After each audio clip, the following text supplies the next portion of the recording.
Voyager, c'est aller à la rencontre de soi, comme du reste du vivant. Dès lors, qu'est-ce que le voyage dit de nos rapports au monde ?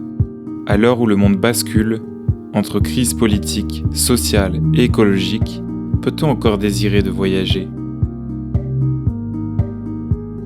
Bienvenue dans le podcast De Vive Voix, le podcast qui questionne le sens du voyage et de ses usages au regard des enjeux de justice sociale et écologique. Moi, c'est Anthony, et 2 fois par mois, je donne la parole à celles et ceux qui s'interrogent sur la place du voyage dans nos vies et sur ses existences désirables pour aujourd'hui comme pour demain. Afin que le voyage ne soit plus un appareil de la destruction du vivant et le miroir de nombreuses injustices et oppressions, mais plutôt un moyen de redéfinir les manières de se rencontrer et faire société. L'aventure sonore que nous allons vivre ne va pas te laisser indemne. Après tout, il n'y a pas de véritable voyage sans transformation de soi et du monde.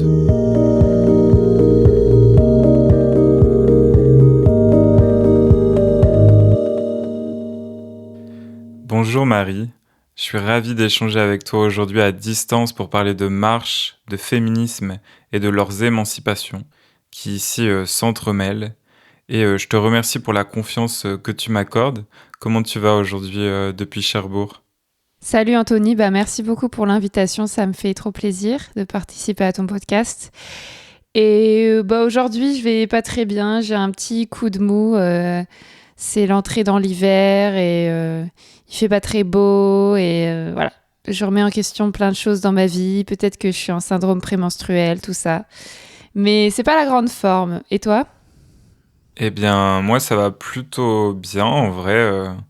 Et c'est sûr que moi, j'ai pas à vivre de syndrome prémenstruel. Donc, c'est clair que j'ai de la chance à ce niveau-là et que ça a clairement pas le même impact, quoi.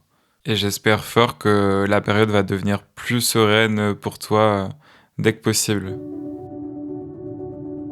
Marie, tu es aventurière, journaliste, autrice féministe, mais aussi podcasteuse. À tes 24 ans, tu réalises un tour du monde en cargo pendant 4 mois, qui donne lieu à l'auto-édition de ton premier livre, La Puissance. Cette année, tu publies aux éditions Gallimard ton 2e ouvrage, Rando Solo, le guide féministe.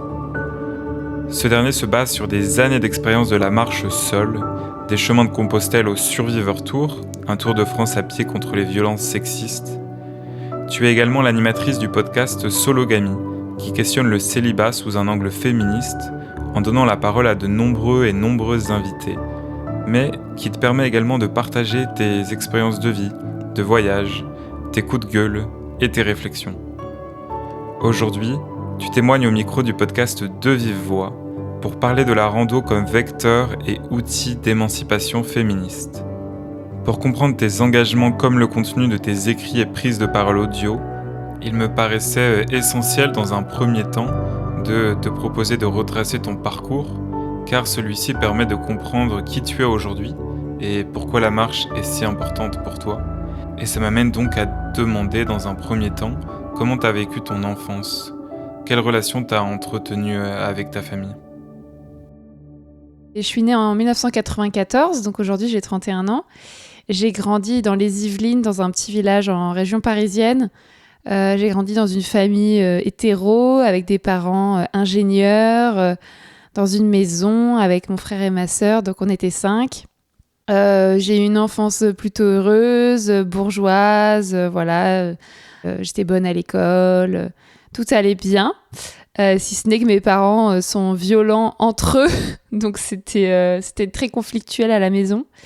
Et quand je suis devenue ado, j'ai eu beaucoup de problèmes avec ma mère qui est dans le contrôle et dans le dénigrement, donc j'ai eu des problèmes avec mes parents de relations. Et voilà ce que je peux dire. Je sais pas si tu as d'autres questions sur cette période-là. Et est-ce que tu as eu les moyens, je sais pas, d'échapper un peu à ces violences Finalement, comment tu as survécu à celle-ci ? Est-ce que tu as développer des mécanismes de défense particuliers? Bah non, quand on est enfant, on peut pas échapper à la violence intrafamiliale, donc on développe des mécanismes d'adaptation. Et ce qui est intéressant, c'est que je pense qu'on n'a pas développé les mêmes mécanismes, moi, mon frère et ma sœur. Et en fait, en ce moment, je fais tout un travail pour sortir du stress post-traumatique.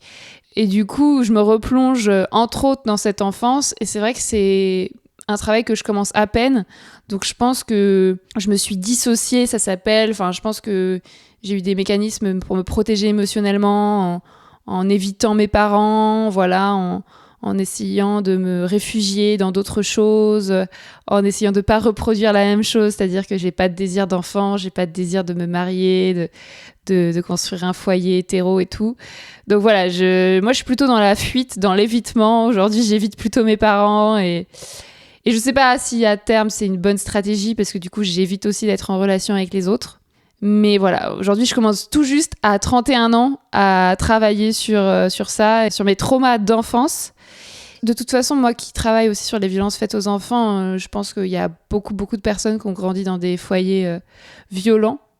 Et pourtant, ça fait pas de nous des adultes totalement dysfonctionnels. On sait s'adapter à la société, puisque de toute façon, c'est une société violente. Donc finalement, soit on devient une personne violente à notre tour, soit on devient une personne dépressive. Mais voilà, j'essaye de trouver un truc entre les deux.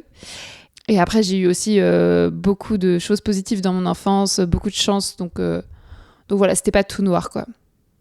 Je pense que ça doit pas être évident, et effectivement, quand on a vécu dans une famille violente, et c'est sûr qu'il y a des traumatismes qui émergent. Et je trouve ça déjà chouette que tu fasses le chemin de comprendre et de prendre du recul sur tout ça. Souvent, le fait de le savoir et de le comprendre, c'est déjà un gros pas. Mais effectivement, après, je pense que c'est j'imagine aussi un long processus, un long chemin qui prend longtemps de se défaire de ça et de se défaire des traumatismes qui sont aussi pas seulement dans l'esprit, mais qui sont aussi corporels. Je pense qu'il y a des traces, des énergies qui restent aussi dans la matière. Donc ouais, j'espère en tout cas que tu arriveras vite à pouvoir te défaire de ça.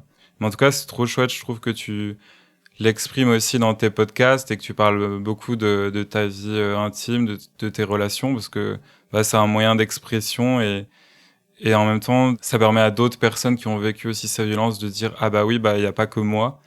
Je me rends compte que c'est tout un système et en même temps, je pense que ça fait, j'imagine, partie du début du processus de soin aussi de l'exprimer. Comment tu vois la chose ?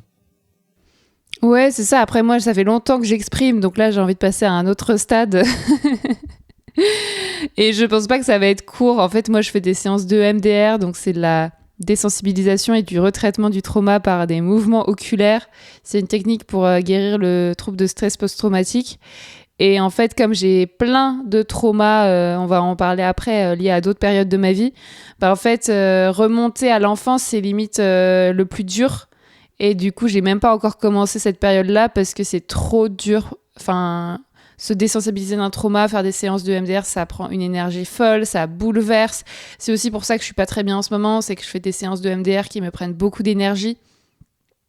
Et donc en fait, je me suis beaucoup isolée ces dernières années pour éviter ma famille, éviter les gens, éviter les hommes.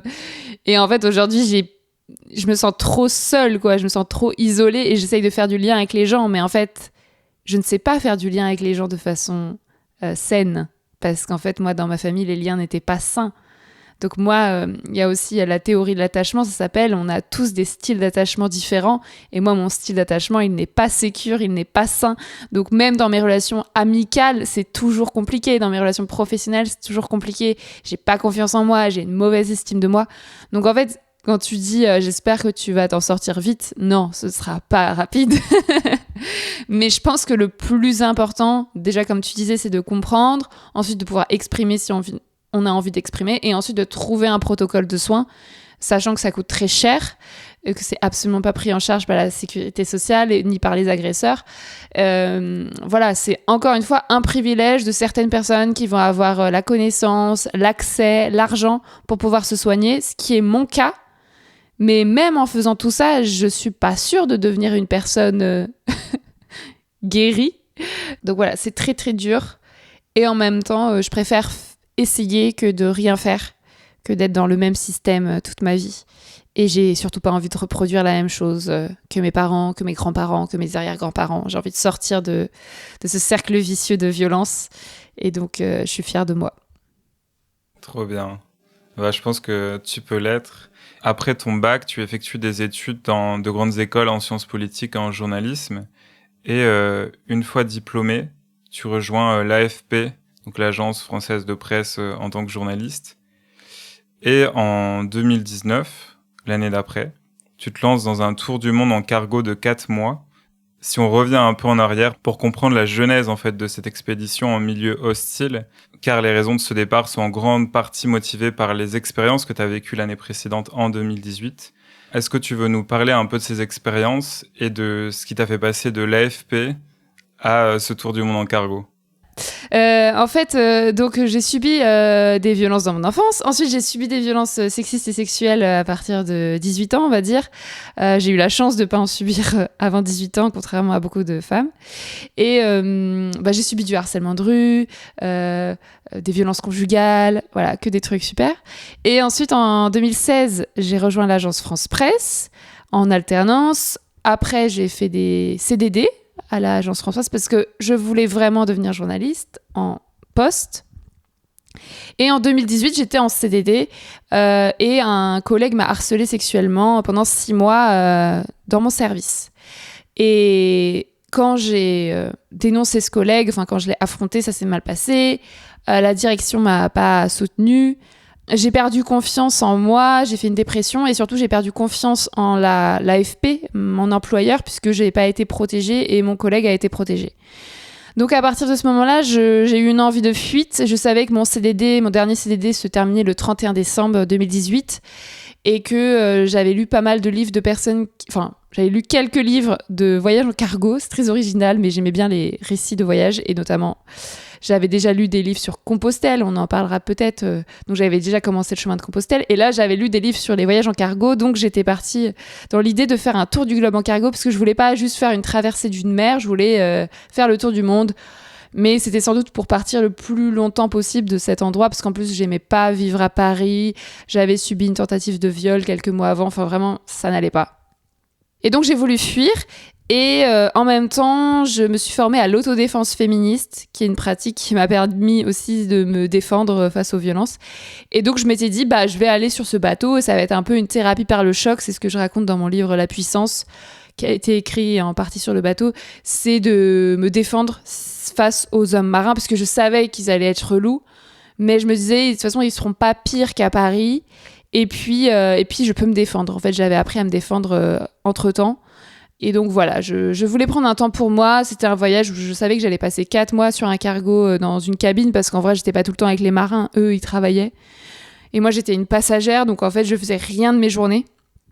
Donc j'en ai vraiment profité pour écrire La Puissance et pour me reconstruire et pour avoir des relations ou pas avec les marins. Donc c'était vraiment un voyage particulier. De ce que je comprends aussi de cette démarche, c'est que oui, tu avais envie de retrouver cette puissance-là et de te dire, je vais me confronter à un milieu hostile, je vais me confronter à des risques et en même temps, des risques qui sont présents dans la vie de tous les jours, comme tu dis, que ce soit au travail, que ce soit dans le cadre de son foyer ou que ce soit dans la rue. Et tu dis que tu veux les affronter, que tu veux chasser ces peurs et retrouver une vie libre et sans violence. Comment tu as vécu en fait ces 4 mois en cargo, comment ça s'est traduit ? Est-ce que tu as réussi justement à retrouver un peu cette puissance-là, à affronter ces peurs et les violences potentielles qui pouvaient advenir ? Ouais, je pense. Après, faut lire le livre La Puissance, du coup, faut l'acheter pour connaître tout ça, parce que c'est un livre auto-édité, donc c'est hyper important pour moi de continuer d'en parler aujourd'hui. Je l'ai auto-édité en 2022. Ça s'est relativement bien passé. Après, comme je sortais d'une période très difficile, j'étais pas totalement stable psychologiquement, donc il y avait des périodes difficiles. J'ai fait une escale en Chine, j'ai fait une escale aux États-Unis, j'ai changé 2 fois de cargo. J'ai eu une relation amoureuse avec un marin. J'ai eu une relation sexuelle avec un autre marin. Il y avait un 3e marin qui était jaloux. Il y a eu d'autres marins qui m'ont agressée, qui m'ont donné des fessées, des trucs comme ça. Donc en fait, il y avait du sexisme, il y avait voire des violences, il y avait aussi de l'amour, il y avait aussi des belles relations d'amitié que j'ai nouées avec certains marins. Donc encore une fois, c'était pas tout noir ou tout blanc. Je me suis défendue comme j'ai pu. Je me sentais pas totalement en sécurité, ça dépendait des cargos. Et aujourd'hui, je me dis, enfin même à l'époque, c'est quand même très particulier comme environnement parce que je pense que 99,9% des femmes ne feraient jamais ça puisque je suis isolée sur un bateau, les gars peuvent tout à fait me violer, me dépecer et me jeter par-dessus bord, quoi. Enfin, il y aura aucune trace de mon passage.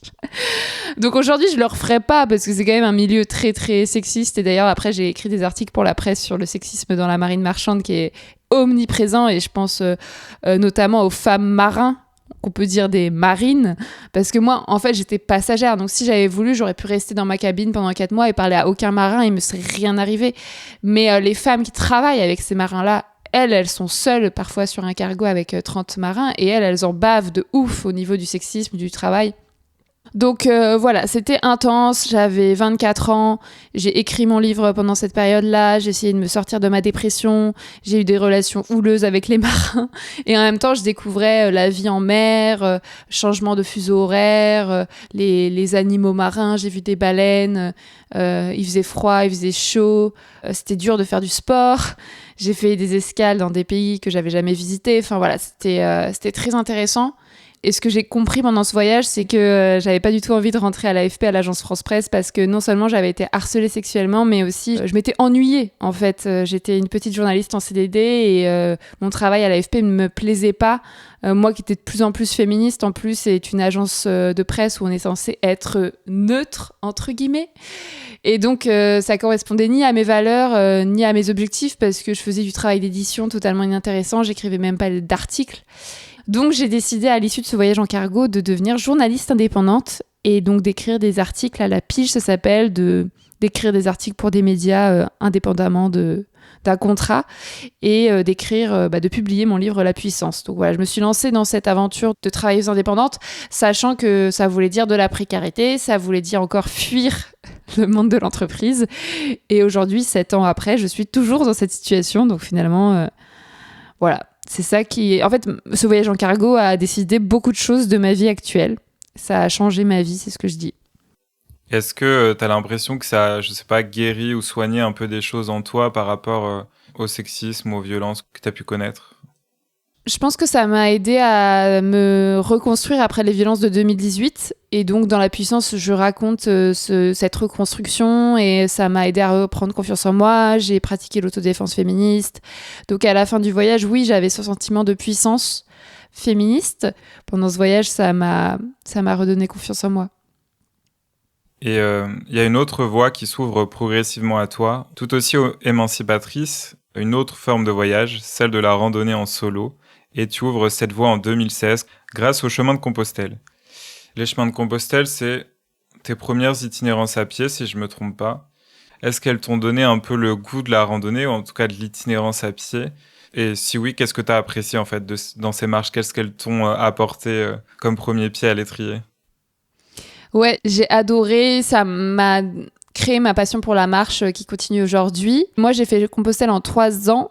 J'ai fait par étapes, donc j'ai fait 2016, 2018, 2019. Ce que j'adore et ce que j'adorais, je pense, à l'époque, c'est très particulier, mais le fait d'avancer à pied d'un endroit à un autre, c'est très empouvoirant. Je trouve que ça donne vraiment confiance en soi parce que je me rendais compte que mon corps était capable de faire tant de kilomètres par jour et peu importe le nombre de kilomètres, mais d'aller d'un point A à un point B et de se dire « Ah, j'ai fait ça à pied » et à la fin, j'ai fait Paris-Compostelle à pied, 1800 kilomètres à pied, seule. Et donc, ça, je trouve que c'est fort. Et puis, il y avait le contact avec la nature. Enfin, moi, j'ai grandi comme tout le monde, ou comme beaucoup de gens, dans un intérieur, en fait, dans une maison. Et donc, même si on sortait dehors en tant qu'enfant, on n'allait pas dormir dans la nature, on n'allait pas passer toute une journée dans la nature. Et là, de passer toutes mes journées dehors, même si le soir, j'allais dans des refuges, à l'époque, je dormais pas sous la tente, en fait, ça m'a appris plein de choses sur les arbres, sur les plantes, sur les animaux, sur la météo. Et donc, ça m'a fait découvrir plein d'endroits magnifiques. J'ai traversé des villes, des villages que je connaissais pas, des régions entières que je connaissais pas. J'ai découvert des montagnes en Espagne qui s'appellent des Asturies, qui sont magnifiques. Je pense pas que j'y serais allée sinon. Mon corps, il s'est transformé aussi parce qu'avant, j'étais pas sportive et quand j'ai fait Compostelle 1, donc mon premier mois sur Compostelle, j'ai perdu 5 kilos, je crois. Enfin, j'ai eu des muscles qui sont apparus à certains endroits. Enfin, vraiment, mon corps, il s'est transformé. Et après, je suis devenue assez sportive, même en dehors de la rando. Ouais, ça m'a donné vraiment confiance en mon corps, je pense. Et j'adore, en fait, le fait d'avancer vers un objectif. C'est hyper motivant. Je trouve ça intéressant aussi de parler des chemins de Compostelle. C'est des chemins que tu mets en avant aussi dans ton livre, Rando Solo, comme premier chemin possible à effectuer quand on a envie de partir en rando solo, en tout cas d'oser seul quand on est une femme ou une personne minorisée. Et il semble en effet à ce moment-là idéaux pour commencer à marcher seul. Et c'est un point que tu mets en évidence dans un article que tu as écrit pour le média Oui Demain.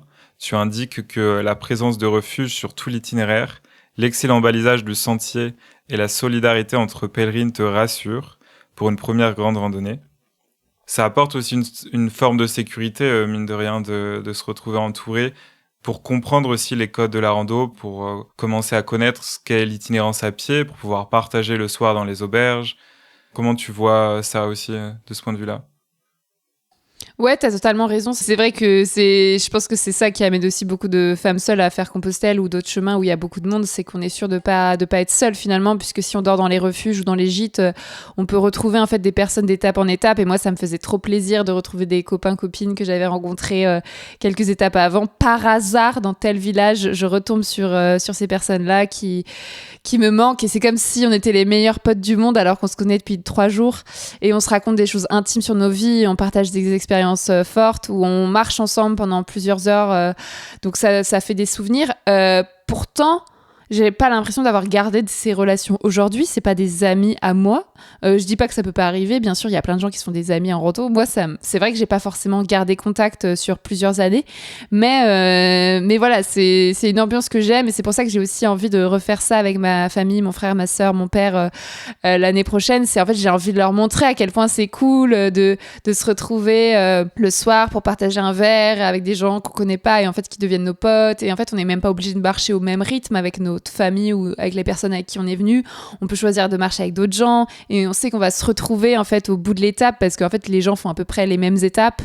Donc ouais, c'est une ambiance particulière. Il y a d'autres chemins en France qui sont assez fréquentés où on peut voir du monde. Moi, j'ai bien aimé faire par exemple le chemin de Stevenson en 2023 qui est entre le Puy-en-Velay et Alès dans le Gard et on passe par le Massif central et les Cévennes et c'est très beau.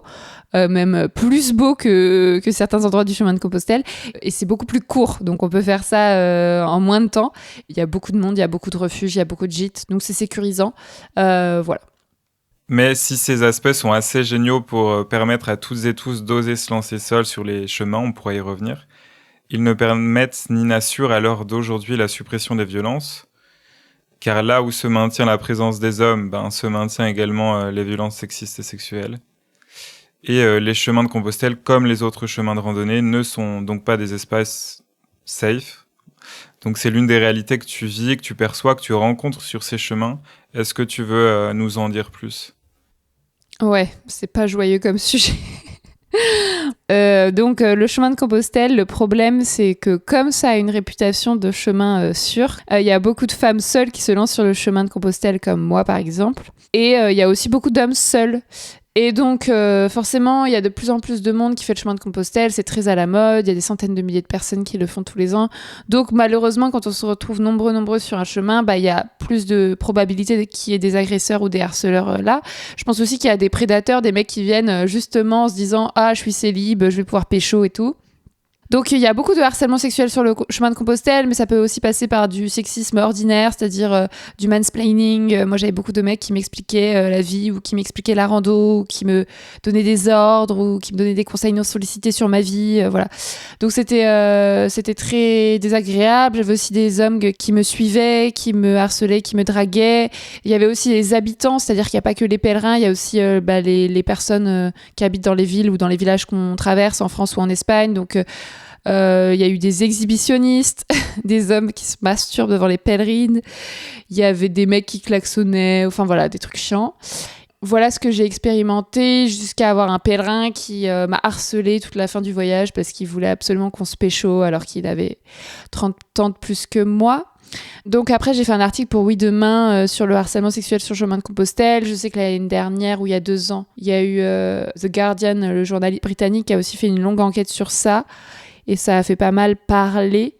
Voilà, moi, ce que je peux dire, c'est que c'est un chemin qui est sympathique, mais que si on est une femme seule, il faut avoir à l'esprit qu'il y a des mecs relous.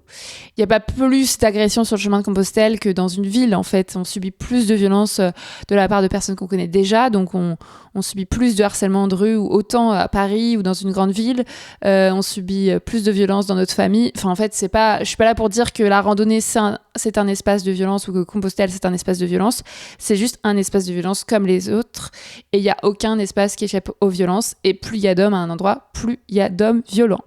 Donc voilà, je suis pas là pour déconseiller Compostelle. Il faut juste faire des stages d'autodéfense féministe avant. Et malheureusement, ça suffit même pas. Il faut endurer parfois des mecs relous. Mais ça, on a l'habitude, nous les femmes. Les 700 derniers kilomètres, ma dernière étape pour Compostelle, c'était en 2019. Je l'ai dédiée aux victimes de féminicide. Donc j'ai commencé à mêler en fait randonnée et lutte féministe. À l'époque, on parlait beaucoup des féminicides. Heureusement, on en parle encore aujourd'hui. Donc les femmes qui sont tuées par un homme. Et à l'époque, j'avais décidé, sur le modèle de plein de marches politiques qui existent depuis la nuit des temps, mais de dédier chaque journée qui passait à une victime de féminicide française, bien que j'étais en Espagne. Donc je prenais l'histoire d'une femme tuée la même année en France et je racontais son histoire sur les réseaux sociaux le jour de ma marche, en postant des photos de là où j'étais. Et puis j'emportais cette histoire avec moi pendant toute ma journée de rando. Bon, c'était très badant, mais ça me permettait déjà de visibiliser en fait les féminicides, parce qu'il y a beaucoup de gens en fait qui me suivent quand je suis en rando, parce que ça motive les gens sur les réseaux de me suivre en rando, mais du coup là ça donnait vraiment une portée plus politique qui est importante pour moi. Et puis ça a aussi intéressé les médias, c'est-à-dire que j'ai commencé à avoir des médias qui me contactaient pour parler de ma marche, alors que si j'avais fait une marche normale, ça n'intéressait personne, puisqu'il y a plein de gens qui font Compostelle, ça n'a rien d'original. Donc c'est comme ça que j'ai un peu créé la marche féministe en fait. Ouais, ça t'a permis de complètement lier plus ces deux enjeux en partant sur un projet en plus plus concret, plus spécifique. Donc justement, après avoir expérimenté ces chemins-là en refuge avec plein de monde, en 2020, à l'heure où les espaces confinés et communautaires deviennent des lieux de contamination au coronavirus, tu découvres les joies du bivouac. Dormir dehors, là où il n'y a personne. Et cette découverte, c'est une part essentielle à la fois du plaisir que te procure l'expérience de la marche, mais aussi de la dimension féministe de ton approche de la marche. Est-ce que tu peux nous parler de tes premiers bivouacs et de l'évolution de ta pratique et de ce qu'elle t'apporte ? Bien sûr, donc en 2020, j'ai lancé le Survivor Tour, le Tour de France à pied contre les violences sexistes. Et j'ai eu cette idée sur Compostelle parce que je me disais un peu qu'est-ce que je peux faire après 2019. J'ai fini ma rando et je prends pas l'avion, donc j'ai pas envie d'aller faire des randonnées au bout du monde pour des raisons écologiques. Et donc j'ai pensé, je connais pas très bien mon pays finalement, comme tout le monde en fait, il y a plein d'endroits qu'on connaît pas. Et donc j'aime bien faire le tour des trucs. Donc je me suis dit, tiens, si je faisais le Tour de France, mais pas le Tour de France cycliste, le vrai Tour de France des côtes et des frontières, donc à peu près 10 000 km. Et je savais que j'allais le faire en plusieurs étapes, puisqu'évidemment, en une fois, c'est possible. Il y en a qui le font, mais c'était pas mon objectif. Moi, j'aime pas partir 2-3 ans en voyage. J'aime bien partir 2-3 mois plutôt, ce qui est déjà énorme. Et donc, se poser la question de où est-ce que je vais dormir, parce que à cette époque-là, j'avais plus beaucoup de revenus, étant donné que j'étais journaliste indépendante. Je pouvais pas aller à l'hôtel tous les soirs, et il n'y a pas de refuge comme sur Compostelle sur le Tour de France à pied. Donc, la seule solution, c'est d'aller au camping, et encore, il n'y a pas des campings partout, ou de faire du bivouac sauvage. Donc, le bivouac sauvage, c'est le fait de dormir seul ou avec quelqu'un d'autre, mais de dormir dans une forêt ou dans un endroit naturel, sans demander l'autorisation, ou en tout cas, si on demande l'autorisation, c'est pas organisé, on n'est pas censé payer pour ça. Et en France, c'est réglementé. Dans mon livre Rando Solo, je donne des conseils pour commencer le bivouac sauvage et je donne la réglementation parce que c'est un peu vague. Et donc, j'ai dû acheter une tente. Et en fait, comme moi, j'avais jamais vraiment campé de ma vie et que j'avais pas eu d'éducation par rapport à ça, j'avais plein de peurs intégrées comme la plupart des gens, sur le fait que dormir seule dans la forêt, c'était dangereux, que j'allais être mangée par le grand méchant loup. Et en l'occurrence, pour une femme, le grand méchant loup, c'est un homme qui viendrait me violer et m'assassiner dans la forêt. Donc j'avais très peur. En plus, dans la forêt, la nuit, il y a plein de bruit, parce qu'en fait, comme on n'a plus la vue, vu qu'il fait nuit, l'ouïe est surdéveloppée. Donc on entend plein de bruits qui sont juste des insectes ou des petits animaux ou des petits oiseaux, ça n'est rien du tout. Mais à chaque pas, je pensais que c'était le violeur-assassineur qui arrivait pour me découper en morceaux. Donc c'était terrible au début. Ce que j'ai fait et ce que je conseille dans mon livre, c'est d'y aller petit à petit, donc de faire par étapes et d'apprivoiser sa peur, parce que les peurs, c'est des informations, mais c'est pas forcément condamnable. Enfin, c'est pas parce qu'on a peur d'une chose qu'on va pas y arriver. Donc moi, j'ai commencé par bivouaquer dans le jardin de mes parents. Et ensuite, je suis partie 2 jours dans une forêt à côté de chez mes parents. Et après, ensuite, je suis partie en Sur-River Tour. Donc, j'ai commencé à Dunkerque le 1er juillet 2020, mon Tour de France à pied. Et donc, j'ai commencé la côte d'Opale. Ça s'appelle la côte du Nord. Et donc, pendant plusieurs semaines, voire plusieurs mois, je dormais pas très bien dans la forêt. J'avais vraiment très peur. Et en fait, j'ai mis des boules Kies, tout simplement, puisqu'il y a trop de bruit à mon goût. Et en fait, ça a été un apprentissage. Et aujourd'hui, ça fait 5 ans que je fais du bivouac sauvage. Et j'adore ça. Et maintenant, je préfère le bivouac sauvage à la marche. C'est-à-dire, je fais toujours les deux. Mais j'ai trop hâte de mon bivouac du soir. Et maintenant, je dors trop bien en bivouac sauvage. Alors que pendant des mois, voire des années, c'était pas optimal. Mais maintenant, je connais le bon équipement. J'ai l'habitude. Et je pars en bivouac sauvage, d'ailleurs, dans 3 jours. Je vais faire un bivouac d'hiver pour la première fois de ma vie. Et du coup, en 2020, j'ai fait mes 3 premiers mois sur le Tour de France à pied qui se poursuit chaque été. Chaque été, je fais une étape du Tour de France à pied. Voilà. Génial. Ça me fait penser justement, c'est hyper intéressant aussi d'analyser justement cette démarche, parce que souvent le sentiment de sécurité, il est instinctivement associé à l'espace clos, aux 4 murs d'une maison qui serait là pour nous protéger. Et donc qui serait là aussi pour protéger les femmes et les personnes minorisées des violences. Mais en réalité, tu rappelles à raison dans ton livre que le foyer, c'est l'espace le plus dangereux pour les femmes. Et plutôt que de protéger cet espace clos à l'abri des regards publics, il est aussi le foyer privilégié des violences domestiques, des violences conjugales et intrafamiliales. Et ça permet un peu, justement, avec ton expérience et ton témoignage, de renverser la vision de sécurité qui pourrait être associée au refuge dont on parlait plus tôt, par exemple, à ces 4 murs qui sont là pour protéger. Et finalement, de se dire, est-ce que le danger, il est plus grand dehors qu'à l'intérieur ? Pas forcément, justement. Et toi, tu prouves que, au contraire, c'est plus sécure d'être dehors, au milieu de la forêt, dans sa tente, parce qu'il y a personne, il y a juste des autres êtres vivants, mais qui sont pas des humains, que de se retrouver, je sais pas, par exemple, une nuit en refuge ou...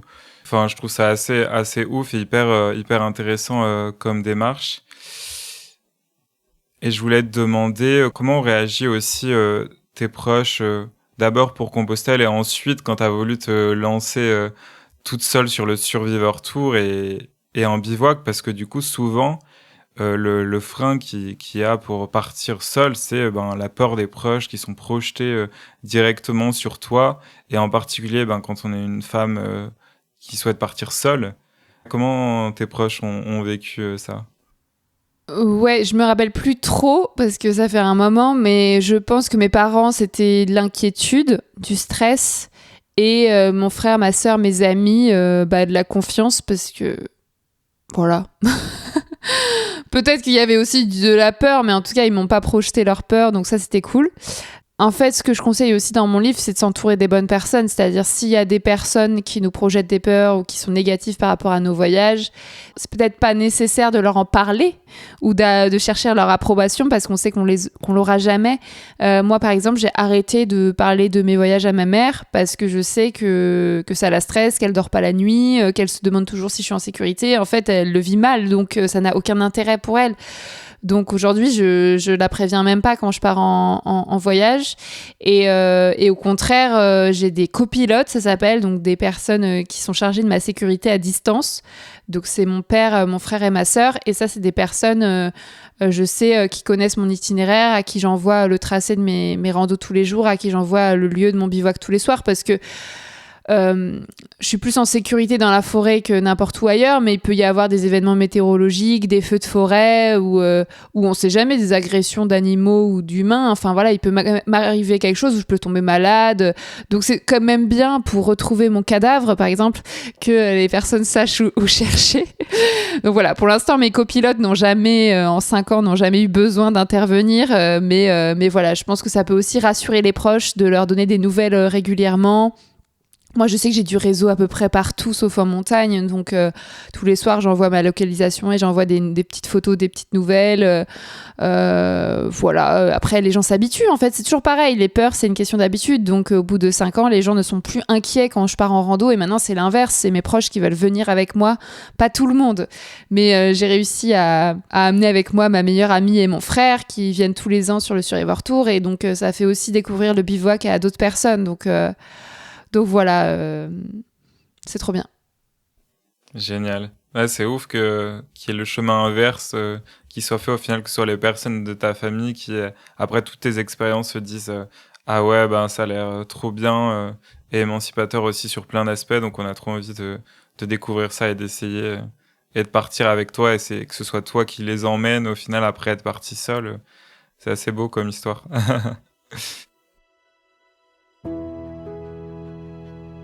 Est-ce que tu veux nous parler peut-être plus en détail des raisons qui t'ont poussé à te lancer dans ce tour, le Survivor Tour, dont on a un peu parlé, contre les violences sexistes spécifiquement, et de là où tu en es? Ce que je disais tout à l'heure, c'est que j'avais envie de découvrir mon pays, donc de faire le tour des côtes et des frontières. Et j'avais envie de me réapproprier l'espace public, comme je le dis aussi dans le livre. Et j'avais envie de découvrir aussi le bivouac sauvage.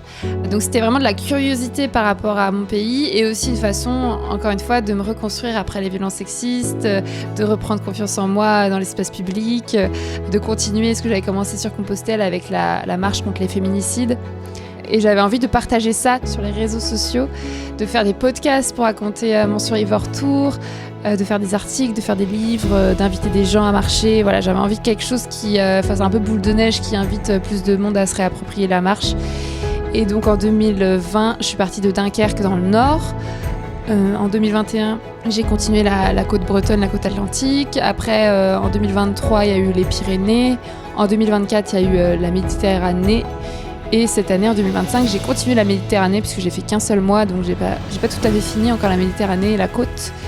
Et l'année prochaine, 2026, ça va être énorme, ça va être les Alpes. Donc voilà, le but c'est vraiment de faire le tour de Dunkerque à Dunkerque, donc c'est très très très long, surtout que je suis très très très lente. Et voilà, c'est trop bien, maintenant j'adore le bivouac, j'invite des gens à marcher avec moi, il y a vraiment un engouement autour du Survivor Tour. Ça m'a permis aussi d'écrire mon livre Rando Solo, qui est pas un livre qui raconte le Survivor Tour, mais qui est un livre qui donne des conseils pour se lancer dans la rando solo. En fait, je pars chaque été et je fais une étape tous les étés. Donc normalement, je pars 3 mois, mais cette année, je suis partie qu'un seul mois. Donc voilà, ça dépend aussi de ma vie. Enfin, des fois, j'ai des projets professionnels qui font que je peux pas partir aussitôt que je veux. Et ça prend beaucoup de temps. Et en même temps, il y a un chapitre sur ça dans mon livre. C'est mon grand amour. C'est un peu mon objectif actuel et je suis trop contente. L'hiver, je repense à mon Survivor Tour et ça me fait un peu rêver. Et c'est un projet donc qui ne pollue pas, qui n'est pas au bout du monde, qui ne demande pas d'énormes moyens parce qu'en fait j'ai déjà le matos de rando. Et en même temps, c'est un projet très fatigant. Ce que je fais, c'est que je fais 3 jours de marche, 1 jour de pause, 3 jours de marche, 1 jour de pause. Quand je suis en Survivor Tour, donc quand je suis en pause, je vais au camping pour pouvoir me laver, pour pouvoir travailler, pour pouvoir produire du contenu, pour pouvoir préparer les étapes suivantes. Et ma meilleure amie vient 1 semaine marcher avec moi et mon frère vient 1 ou 2 semaines marcher avec moi. Et le reste du temps, je suis quand même seule, donc c'est pas tout le temps facile. Mais je découvre des endroits exceptionnels. Cette année, j'étais en Provence, dans l'arrière-pays provençal. Du coup, je connaissais pas du tout. Je suis partie de Arles. J'ai fait le massif des Alpilles. J'ai fait la montagne Sainte-Victoire, le rocher de Roquebrune, la Sainte-Baume. Enfin, en fait, c'est des massifs un peu montagneux à l'arrière-pays parce que la côte, je suis censée faire la côte, mais la côte, c'est genre Monaco, quoi. Donc, pour bivouaquer... Saint-Tropez et tout, ça serait pas trop facile, ce serait pas trop possible. Donc là, j'ai choisi un peu l'arrière-pays pour changer, pour pouvoir être dans la nature. Et franchement, c'était trop bien. Cette année, je me suis arrêtée à Saint-Raphaël, c'est dans le Var, sur la côte pour le coup. Et du coup, c'est de là d'où je vais repartir l'année prochaine. En fait, c'est comme ça que ça marche. Et à chaque fois, je me fixe des objectifs trop ambitieux. Donc maintenant, je ne me fixe pas d'objectifs. Je sais juste que l'année prochaine, je vais aller de Saint-Raphaël à Menton, à la frontière italienne, et qu'après, je vais commencer les Alpes. Donc voilà, je vais devoir partir en juin-juillet-août dans la montagne et ça va être très dur. Donc voilà, j'arrêterai quand j'en aurai marre. C'est un peu le programme. Pour t'exprimer et communiquer, il y a l'écrit que tu utilises à travers ces 2 ouvrages, mais tu fais appel aussi à l'audio via ton podcast Sologamy. Et en juillet 2023, alors que tu traverses les Pyrénées dans le cadre de ton Survivor Tour, tu publies l'épisode Survivor Tour, je survis aux hommes randonneurs, qui fait un carton. Et il y a un petit chapitre sur ce sujet dans ton livre, mais globalement, c'est un sujet qui est abordé dans d'autres chapitres sous forme de réflexion et de conseils variés. Et dans cet épisode, tu fais le constat que même si la randonnée itinérante est un sport qui se féminise de plus en plus, c'est ce dont on parlait aussi avant sur le fait que les hommes soient encore majoritaires en randonnée et que c'est hyper important que justement les femmes et les personnes minorisées puissent se reprendre l'espace public, tu dis que les mecs relous s'accrochent. Et donc on a déjà parlé pas mal de violences, mais veux-tu, pour compléter un peu, nous donner un peu des exemples des nombreux comportements sexistes auxquels tu as fait face? Tout à l'heure, tu parlais de mansplaining, par exemple. Enfin, je pense qu'il y a plein de remarques aussi que les femmes se prennent quand elles sont en rando par des hommes. Je parlais spécifiquement de Compostelle, mais quand j'ai sorti l'épisode de Sologamy et je survis aux hommes randonneurs, c'était sur la traversée des Pyrénées par le GR10. Et donc, c'est un autre environnement, et donc c'est une sorte de virilité, de masculinisme différent. J'avais perdu l'habitude de randonner avec des hommes. Faut savoir quand même que j'ai subi beaucoup moins de violence sur tout mon Tour de France à pied en 5 ans que sur quelques années sur Compostelle. Parce que, comme on disait, il y avait cette histoire de refuge ou de monde, d'hommes. Et quand je suis arrivée sur le GR10 en 2023, j'avais fait toute la côte atlantique les années précédentes à pied, et donc il y avait personne. Et j'arrive sur le GR10 qui est en fait assez fréquenté en été par tout type de personnes qui veulent faire la traversée des Pyrénées. Et donc au début, j'étais trop contente de rencontrer tous ces gens-là, de retrouver un peu l'ambiance Compostelle et tout. Et au fur et à mesure, j'ai vraiment déchanté parce que c'était insupportable, le sexisme et surtout la virilité de tous ces gars qui voulaient absolument battre des records. En fait, il y avait ce culte de la performance où ils voulaient traverser les Pyrénées en tant de jours et ils se moquaient de moi parce que je faisais des pauses. Ils étaient mal équipés, il y en avait qui étaient blessés avant même de commencer. Qui n'avaient jamais randonné de leur vie. Enfin, j'exagère un peu, mais il y avait tout type de profil, mais rien n'allait. Et après, ce qui m'a marqué aussi, c'est les hommes qui font prendre des risques à d'autres femmes. Parce qu'en gros, que des hommes fassent n'importe quoi en rando ou veulent se prouver des choses au risque de se blesser, c'est leur problème. Mais moi, je m'en foutais, en fait, à part le fait qu'ils me mansplainent et tout. Mais souvent, il y a des couples hétéros qui vont faire de la rando. Et donc, mettons, s'il y a un homme et une femme qui randonnent ensemble, si le mec est dans cet objectif de performance et que la meuf n'a pas le même objectif ou n'a pas le même désir, c'est souvent le désir du mec qui va s'imposer. Et donc, j'avais rencontré un couple, par exemple, où le mec portait un sac plus léger que sa meuf. On s'en est rendu compte parce qu'on parlait avec la meuf et tout d'un coup il y a une montée et on voit le gars qui crapahute jusqu'au haut de la montée hyper facilement et nous on galère de fou et quand on arrive au sommet je regarde leurs 2 sacs et je dis mais on dirait qu'il a un sac plus léger que toi. Et en fait, il avait effectivement un sac plus léger parce que comme il y en a un qui porte la bouffe et l'autre qui porte la tente, c'est jamais exactement le même poids. Et en fait, elle s'était fait trop arnaquer et elle s'en rendait pas compte, quoi. Et le gars, il voyait pas trop le problème. Enfin, c'était n'importe quoi. Et puis après, il y a d'autres histoires. Ça, c'est pas des gens que j'ai rencontrés, mais c'est des histoires dans la presse de femmes qui ont des accidents à cause d'hommes. C'est-à-dire, pendant que j'ai fait la traversée des Pyrénées, il y avait une femme qui avait fait une descente qui était très dangereuse sur le GR10. Il y avait une variante. Elle voulait faire la variante et son mec voulait pas faire la variante. Il voulait faire la descente dangereuse. Et du coup, comme elle était tendue, comme elle était stressée, à un moment donné, elle a chuté.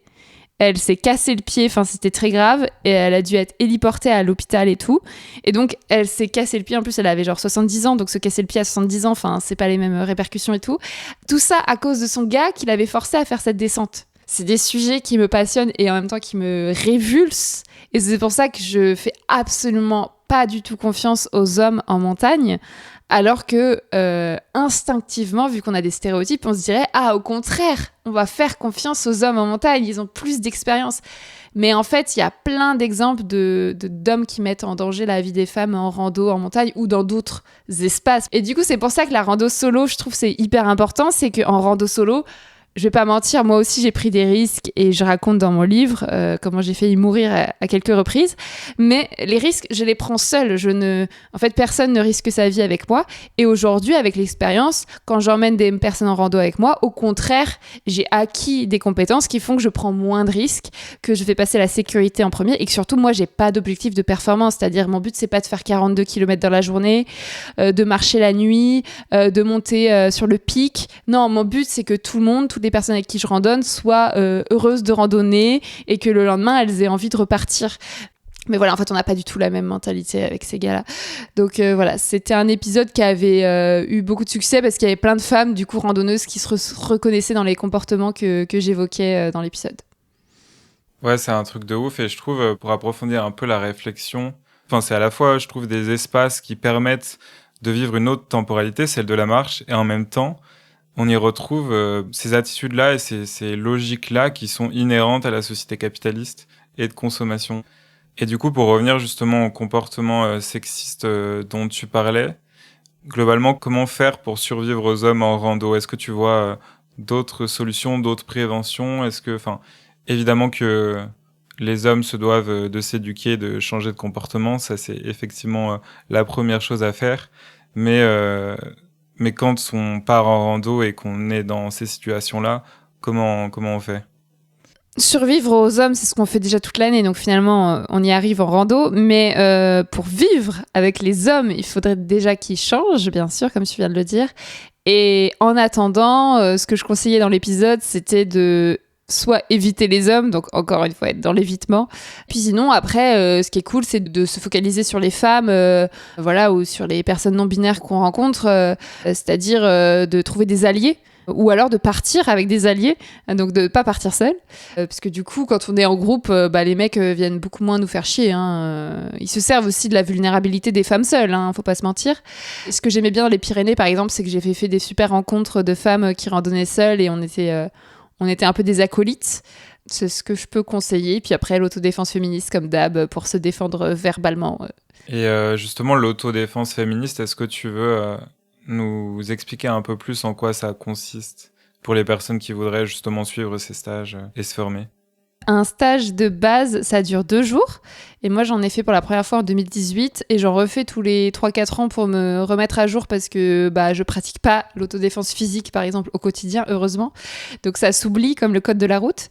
Voilà, un stage de base, on va apprendre aussi bien l'autodéfense émotionnelle, verbale que physique. Donc émotionnelle, c'est juste apprendre à se défendre dans sa tête. Parce que si on n'est pas capable de se défendre mentalement, on va pas y arriver physiquement. C'est-à-dire qu'il y a beaucoup de femmes qui disent mais moi j'arriverai jamais à me défendre, j'ai pas envie de faire de mal à qui que ce soit.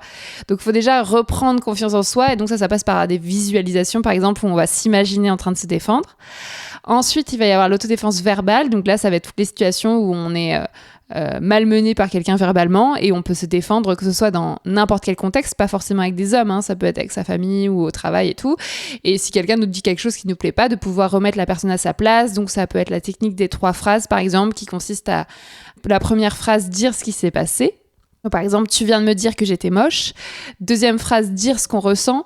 Je me sens très triste. Et la troisième phrase, faire une demande. Donc, je vais demander à la personne de plus jamais commenter mon physique. En fait, la plupart des gens, quand elles reçoivent les 3 phrases, se recroquevillent et disent « Ah, je suis vraiment désolée, bien sûr, je ferai plus jamais ce genre de commentaires. » Et si ça marche pas, de répéter ces phrases-là, au bout d'un moment, ça marche. Je l'ai testé et approuvé. Et puis après, il y a d'autres techniques d'autodéfense verbale, bien sûr, crier, dire non, dire stop. Et il y a l'autodéfense physique qui est pour moi la plus empouvoirante parce que même si c'est pas celle que j'utilise au quotidien, c'est quelque chose qui est dans ma tête. Et quand je suis sous ma tente la nuit et que des fois, même si je dis que j'ai plus peur, j'ai quand même peur parfois, en fait, je me dis, même si quelqu'un arrive dans ma tente, là, maintenant, je peux me défendre et en 3 secondes, la mettre hors de nuire. Donc je sais casser un genou, je sais mettre KO quelqu'un et tout. Et donc ça, c'est des techniques qui s'apprennent, c'est-à-dire que c'est pas, ça dépend pas de mon corps. Il n'y a pas besoin d'être musclé pour savoir mettre KO un homme, quelle que soit la corpulence de l'homme. C'est juste une question de technique, puisqu'on a tous des articulations qui se cassent. Et donc, on apprend en fait les zones sensibles du corps humain pour pouvoir les frapper de façon efficace pour se défendre si on est attaqué.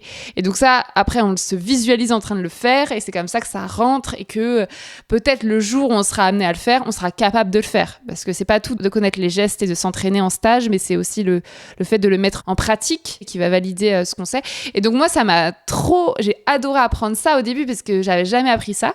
Faut quand même savoir que quand on est enfant, c'est naturel. On se défend. Quand on est attaqué, c'est des choses normales. Mais on apprend aux petites filles à ne pas se défendre. C'est un apprentissage. On nous apprend qu'on est vulnérable, qu'on est fragile, que quand on a un problème, il faut aller en référer aux adultes, etc. Et sauf que du coup, à l'âge adulte, je me suis retrouvée à devoir apprendre à nouveau à me défendre. Alors que souvent, c'est des trucs assez naturels, en fait. Et du coup, ça m'a trop fait plaisir. Et du coup, j'adore faire ces stages parce qu'en plus, c'est des moments où on est en mixité choisie et donc on va être entre nous, on va pouvoir partager nos expériences et se donner de la force entre nous.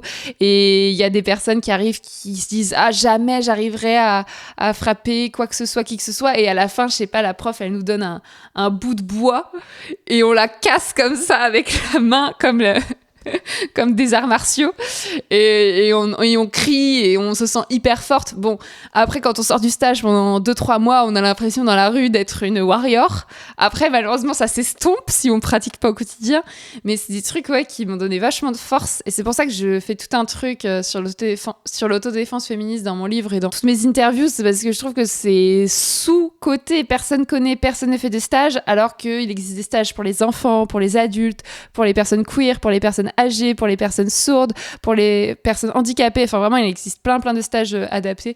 C'est sûr que c'est pas dans toutes les villes. Mais par exemple, à Lyon, j'ai fait un stage au mois de juin avec l'association Impact et c'était trop cool. Donc, même si ça ne résout pas tous les problèmes, tous les traumas, ni toutes les violences, il y a des cas où on est sidéré et c'est pas notre faute, on va pas pouvoir réagir et c'est pas grave.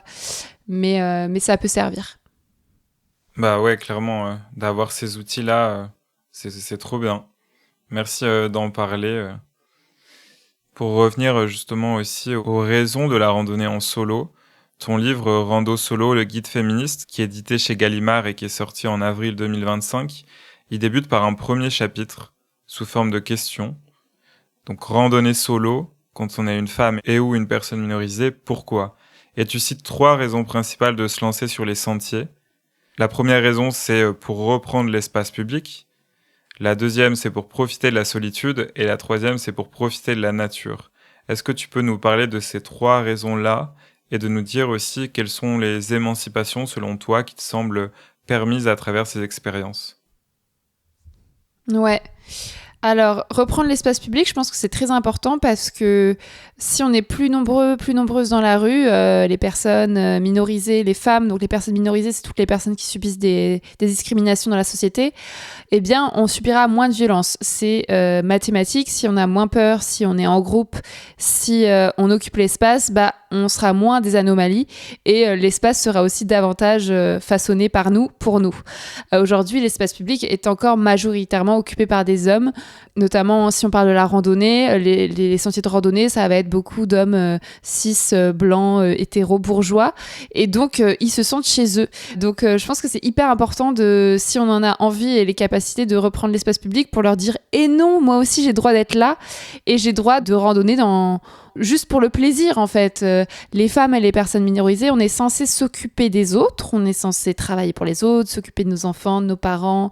Voilà, on a aussi des travaux, des boulots qui sont souvent dans le care, dans le soin des autres. Et donc prendre du temps pour la randonnée seule ou pour une autre activité seule, c'est déroger en fait à cette obligation patriarcale et c'est faire un peu sécession, c'est subversif. Donc c'est pour ça que la deuxième raison après se réapproprier l'espace public, ce serait retrouver la solitude. Il y a beaucoup de femmes, de personnes minorisées qui racontent dans mon livre, et je cite d'autres personnes que moi, d'autres randonneurs et randonneuses, qui racontent à quel point ça leur fait du bien de prendre ce temps seul alors que toute la journée, elles doivent s'occuper ou être avec des gens. Et donc, prendre quelques heures dans sa journée, quelques minutes ou quelques semaines dans son année pour faire ça, c'est une bouffée d'air frais. Je pense aussi aux créatifs, aux créatives qui vont chercher de l'inspiration dans la nature, dans la randonnée ou dans une autre activité. Moi, ça me sert par exemple pour mes livres, pour mes podcasts, pour mes articles. Et la dernière raison, c'était donc retrouver la nature.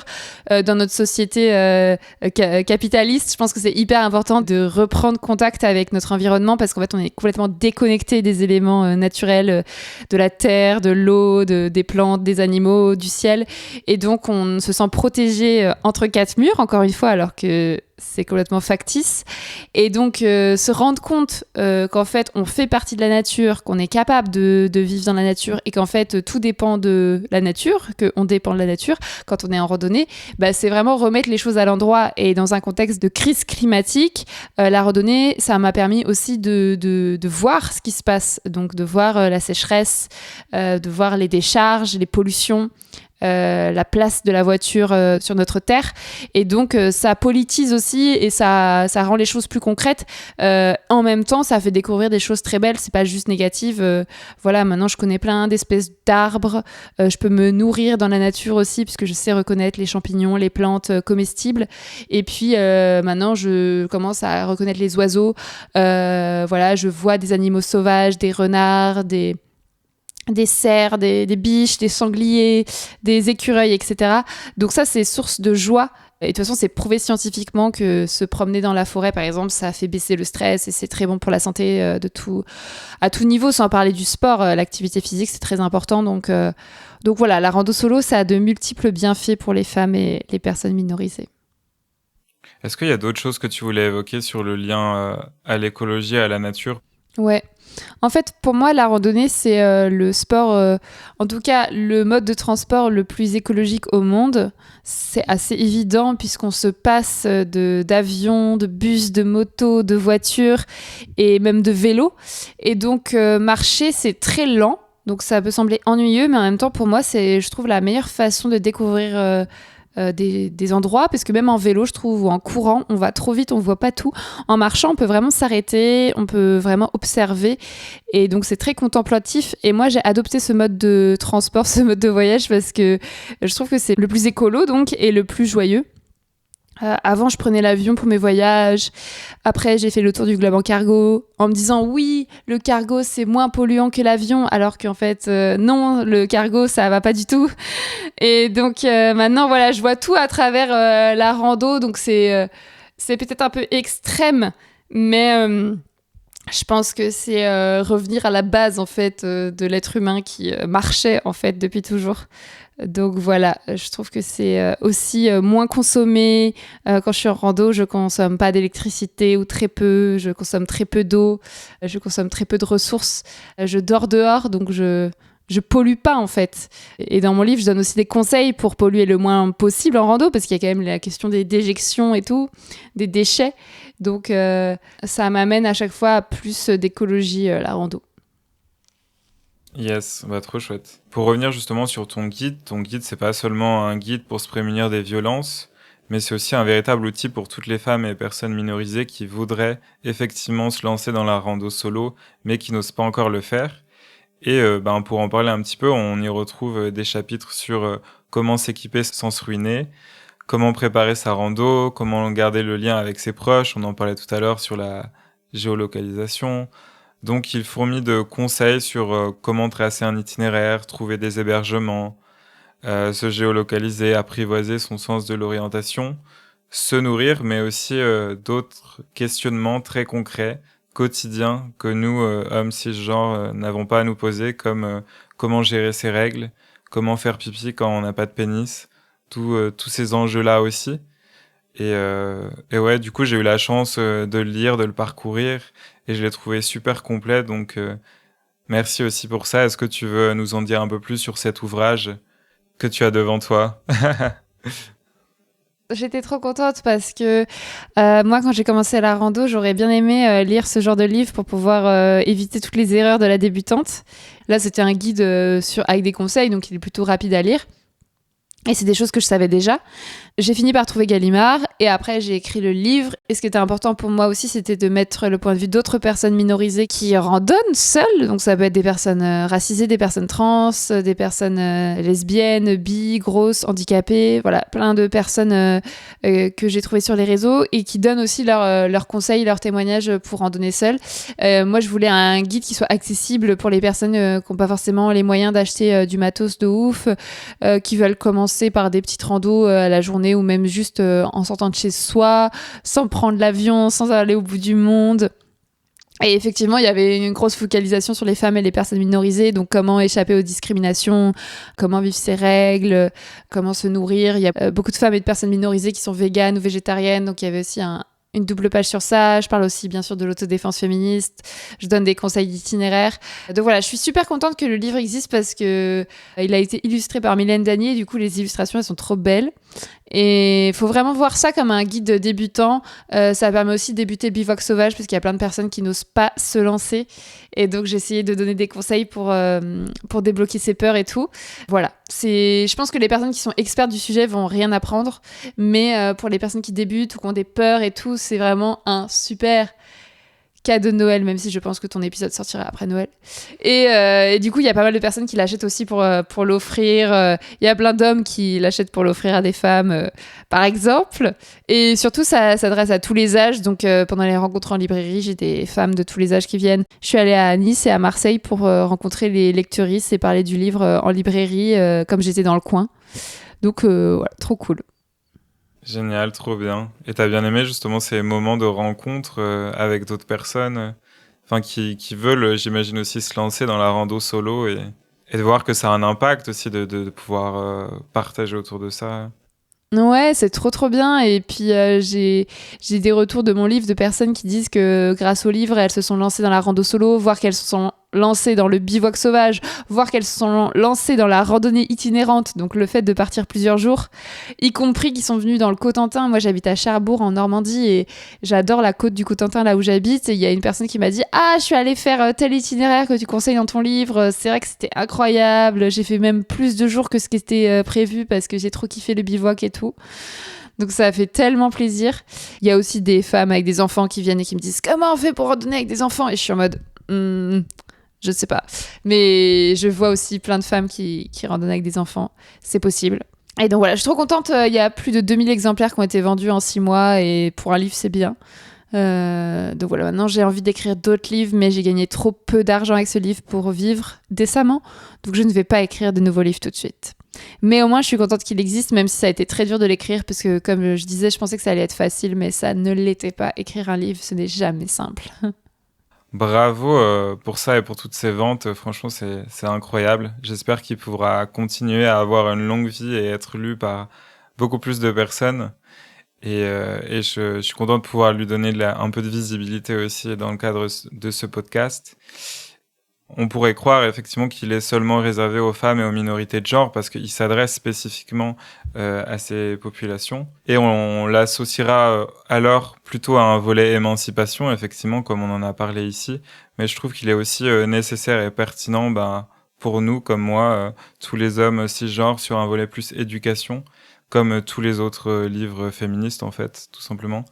En plus des conseils concrets de la préparation, ça nous permet de se rendre compte aussi du caractère systémique du patriarcat, de la menace qu'on fait peser parfois sans le conscientiser et qu'il y a encore beaucoup de chemin à faire de notre côté. Mais en tout cas, je trouve que ça permet aussi de continuer à prendre conscience de ça, en fait, de ces menaces et de toutes les choses auxquelles on pense pas, même quand on est en randonnée en montagne. Donc ouais, je pense que c'est un livre aussi nécessaire et important pour les hommes à lire. Donc je le conseille à tout le monde. Et d'ailleurs, du coup, on précisait effectivement qu'il est destiné aux femmes et aussi aux personnes minorisées. Et souvent, on te pose cette question. Pourquoi les personnes minorisées aussi? Pourquoi pas seulement les femmes? Pourquoi les hommes trans, par exemple? Quelle est la réponse que tu apportes à chaque fois? En fait, les femmes, c'est une population majoritaire dans ce pays, donc c'est très important de leur dédier ce livre. Mais il y a des personnes minorisées qui subissent des discriminations, des oppressions dans notre société et qui ne sont pas des femmes. Donc ça peut être des personnes trans, des personnes non-binaires, des personnes racisées, des personnes handicapées, des personnes grosses, des personnes queer, donc des personnes qui ne sont pas hétéros par exemple. Et donc, elles vont rencontrer des difficultés différentes en rando, mais souvent, les personnes qui posent des difficultés, justement, ça va être les mêmes personnes, donc les hommes cis, blancs, hétéros, bourgeois, qui sont majoritaires en rando. Donc, ils ne sont pas représentatifs dans la société, mais ils sont majoritaires en rando. Donc, je pense que les conseils qu'on donne dans ce livre, moi et les autres personnes minorisées qui témoignent, peuvent aider à survivre aux hommes randonneurs. Et pour moi, c'est très important de ne pas me concentrer uniquement sur les femmes, parce que ça voudrait dire invisibiliser d'autres personnes qui sont parfois encore plus invisibilisées que les femmes. Et donc, c'est contre-productif, puisque pour moi, le féminisme, c'est la lutte contre toutes les oppressions, contre tout le système actuel. Donc, si on oublie une lutte, si on la met de côté, si on dit en fait ces personnes-là elles sont pas concernées donc on va pas parler d'elles, et ben en fait on alimente le système, on alimente les oppressions, donc c'est absolument contre-productif. C'est pour ça que en fait pour moi le féminisme c'est inclure toutes les luttes et lutter pour les droits de toutes les personnes. Par exemple les femmes trans sont des femmes, ce genre de choses, voilà, lutter contre la transphobie, contre le racisme. Et vu le niveau de fascisation actuel de la société, c'est très important. Donc voilà, j'essaye de toujours corriger les personnes qui m'interviewent et qui me disent « c'est un guide pour les femmes » et elles parlent toujours que des femmes, alors que dans le livre, je trouve que c'est très évident que je parle pas que des femmes. J'essaye toujours de parler en écriture inclusive pour inclure tous les genres. Et pourtant, en interview, voilà, dans les médias et tout, je suis toujours ramenée au fait que je suis une femme et que ça parle que des femmes. Donc voilà, je suis toujours obligée de rectifier, alors que pour moi, ça devrait être juste la base. En plus, on peut pas préjuger du genre d'une personne. C'est pas parce que vous rencontrez en randonnée une personne qui ressemble à une femme que c'est une femme, en fait. Vous en savez rien. Vous pouvez pas préjuger que cette personne est en couple hétéro avec un homme non plus. Donc quand les gens me rencontrent et me disent « mais tu n'as pas de copain !» En fait, comment vous pouvez savoir que j'ai besoin ou que j'ai envie d'un copain, en fait vous n'en savez rien. Donc voilà, c'est un peu de l'éducation, comme tu dis. Pour les personnes qui ne sont pas concernées par le livre, ce serait bien de le lire parce que ça permet de s'éduquer et de ne pas préjuger. Voilà. Malheureusement, en rando, on est souvent obligé de cacher une partie de son identité pour ne pas subir de nouvelles discriminations. Des personnes dans le livre en témoignent. Donc par exemple, si on prend des médicaments, c'est conseillé de ne pas montrer quel médicament on prend. Si on est une personne trans, en fait, on a plus intérêt à passer pour cis, donc à passer pour une personne qui est née avec les organes génitaux qui sont appropriés à notre genre, selon la société. Et donc, si un jour les gens découvrent qu'on est trans, en rando ou ailleurs, on risque de subir des violences. Donc voilà, on est obligé de cacher qu'on est bi ou qu'on est lesbienne, ce genre de choses. C'est vraiment très désagréable et moi, je lutte pour un monde où on n'aurait plus besoin de faire ça. Il y a une autre réalité aussi pour aller plus loin, justement, c'est que les femmes et les personnes minorisées, racisées, font l'objet d'un doublement des discriminations. Parce on a pas mal parlé justement des discriminations de genre, mais en l'occurrence pour ces personnes, aux menaces sexistes s'ajoutent les menaces racistes. Donc aujourd'hui encore, effectivement, c'est pas du tout la même chose de voyager quand on est une femme blanche que lorsqu'on est une femme racisée, par exemple, ou une personne minorisée racisée. Et ça me fait penser à un moment à pas mal de fois dans la saison 1 de mon podcast, j'avais interviewé des femmes blanches et elles me disaient justement qu'en stop, à vélo, à pied, en zone rurale, elles pouvaient être amenées à trouver assez facilement une voiture comme un logement. Et dans un certain nombre de cas, on y revient, la raison invoquée, c'était la volonté paternaliste ou maternaliste d'apporter une protection contre les menaces extérieures à des personnes vues comme vulnérables. Et j'imagine aussi que ces opportunités, elles sont moins fréquentes pour les femmes et les personnes minorisées racisées pour tout un tas de raisons. La randonnée continue aujourd'hui à être une activité de personnes blanches privilégiées issues des classes moyennes et supérieures quand on fait un peu la socio. Quel regard tu portes sur ces réalités? Quelle réflexion tu as envie de transmettre sur cet enjeu-là? Je suis totalement d'accord et c'est ce qui marque en rando, c'est que c'est un monde très unicolore où il y a quasiment que des blancs et des blanches. le discours est ouvertement sexiste, raciste, validiste, spéciste. Enfin, vraiment, on cumule tous les stéréotypes en rando, c'est-à-dire on va avoir le mec, par exemple, qui va boire sa bière après sa rando tous les soirs avec ses potes, qui va faire des blagues sexistes ou racistes en mangeant du saucisson et en se foutant de la gueule des gens qui sont pas capables de marcher parce que lui, il sait marcher, etc. Donc moi, en rando, vu que je passe pour une meuf blanche bourgeoise hétéro, voilà, j'ai l'air d'une meuf comme ça, bah en fait, les gens vont me prendre comme une complice, comme une alliée. Et donc, ils vont se permettre devant moi d'avoir des propos racistes, etc., en pensant que je suis de leur bord. Donc, c'est là où c'est hyper important de réagir et de dire pop, les propos racistes, non merci. Mais pendant plein d'années, je ne faisais rien. J'étais juste sidérée et j'étais comme ça en mode oh mon Dieu, il faut pas que cette personne me la mette à dos, donc je vais rien dire. Alors qu'en fait, du coup, j'étais moi aussi complice du système puisque je ne disais rien et j'étais l'alliée blanche.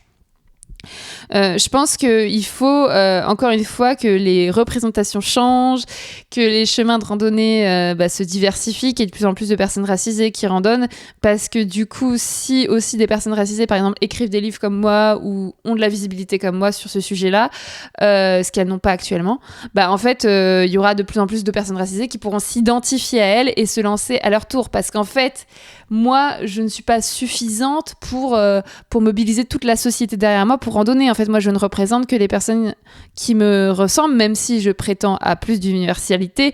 De fait, les personnes qui me donnent des retours sur le livre ou qui me suivent sur les réseaux, c'est des gens qui me ressemblent. Donc, en fait, il faut tout bousculer et il faut laisser la place aussi aux personnes racisées quand elles veulent intervenir à ma place, par exemple, dans des festivals ou autres. Il faut... Par exemple, il y a des autrices qui disent si vous êtes invité à un festival et que vous constatez qu'il n'y a que des autrices blanches qui sont invitées, vous dites non, moi je laisse ma place.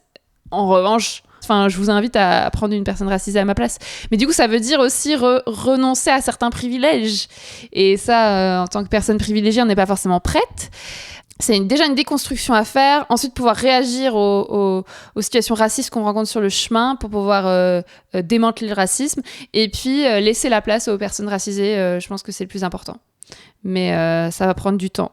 Parce que en fait, le monde de la rando, c'est un monde très bourgeois, puisque c'est sociologiquement en fait, un sport qui était pratiqué par les bourgeois et tout. Même si aujourd'hui, il y a énormément... je crois que c'est 37 millions ou 40 millions de Français qui font de la rando. Donc en fait, il y a plein de personnes racisées qui font de la rando, mais c'est peut-être pas les personnes qu'on va voir en montagne ou qu'on va voir sur les couvertures des livres et tout, quoi. C'est clair, et puis on le voit quand on marche en montagne. Moi, je l'ai encore vu cet été sur le GR20. C'est que des blancs. Donc, il y a quand même cette inégalité qui se maintient. Et donc, pour conclure un peu sur cet échange, quels sont tes espoirs et tes souhaits pour aujourd'hui et demain en ce qui concerne la rando solo ? Voilà, que la rando solo ou la rando tout court soit pratiquée par le plus de personnes différentes, qu'on se réapproprie l'espace public, que les vieux mascus dégagent ou ferment leur gueule. Voilà, c'est ça que j'ai envie de dire. Et puis pour finir sur le racisme ou sur les personnes racisées, ça me fait penser, je pense que la personne la plus visible actuellement sur les réseaux au niveau de la rando, comme personne racisée, c'est Mehdi Debra, qui est un mec racisé qui fait des voyages énormes. En ce moment, il va en Norvège à pied, il est en Pologne actuellement, et il a des millions de personnes qui le suivent sur les réseaux sociaux, et donc beaucoup de personnes racisées en fait, qui l'encouragent, et je pense que du coup lui, il influence plein de personnes en fait à commencer la rando, parce que lui non plus, il n'a pas été socialisé à faire ça, et pourtant il part et tout, il fait des trucs de ouf, mais ça reste, c'est un mec, voilà, c'est un mec hétéro, donc voilà, il suffit pas que de lui, il faut qu'il y ait d'autres personnes. Mais voilà, je trouve que c'est grave inspirant ce genre de personnes. Et donc voilà, ce que je souhaite pour la rando, c'est qu'elle s'ouvre. Vraiment qu'elle s'ouvre, et c'est déjà le cas. Mais qu'en tout cas, la visibilité, comme on parle de montagne et tout, que tout ça s'ouvre plus de personnes possible. Et je vais continuer à lutter pour ça.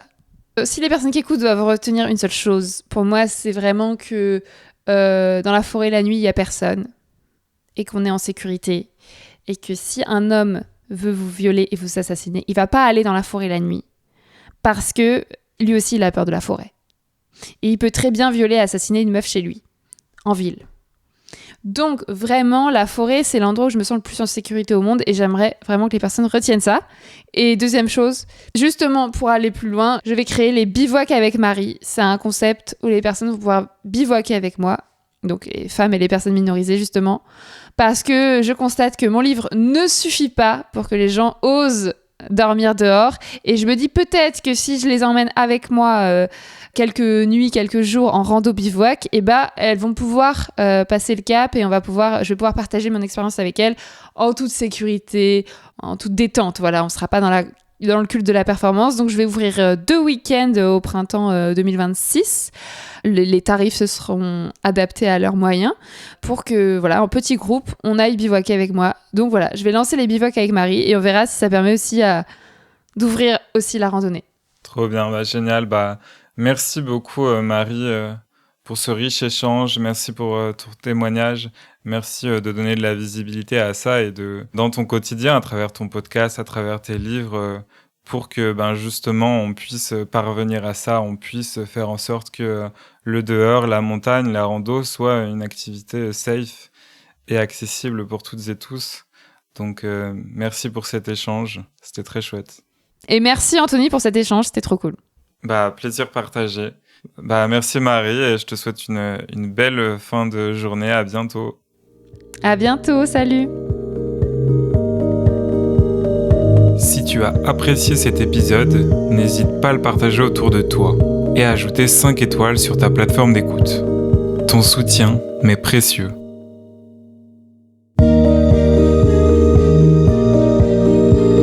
Ce témoignage peut-il nous inciter à nous mettre en mouvement à notre tour, faire du voyage un outil pour se reconnecter au vivant et agir ensemble ?